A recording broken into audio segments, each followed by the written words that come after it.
All right, guys, I'm doing a golf cart. Can't tell what brand it is. It looks like it's an Easy Go, but I can't tell. There's nowhere on there where it says. So that's the big lithium-ion battery.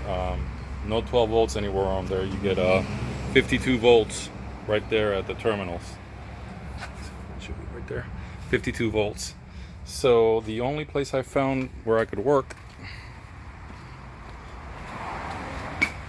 was right here behind the dash. Now it's got some speakers and it's got a kicker amplifier back there. So I figured there might be ignition or whatever back there. But what I did was, and I did find an ignition, a 12 volt ignition wire right here.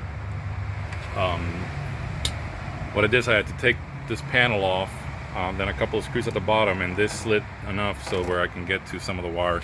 There's a ground block right there, and I used a posi tap to get ground. Behind the key switch, I found this 52 volt wire, and I ran the reducer, the transformer wire back there. The yellow wire coming out of the transformer is the control wire. It's like a turn on. So wired up to hot, so this thing's always gonna be on, giving 12 volts. So like I said, ground over in the fuse block, on the bus bar right there.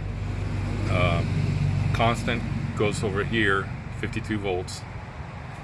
And then the green wire, and there's two shorter wires, a green wire and a black wire. Those are your 12 volt up, 12 on ground.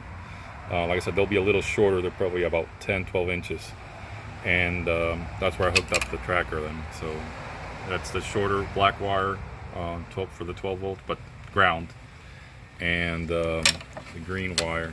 Let's see if I can show you. Oh, whatever. The green wire is the one that gives you the 12 volts. And that's it. Like I said, this thing's always going to be on, and it's getting the ignition from that blue wire right there. That's feeding the kicker amp.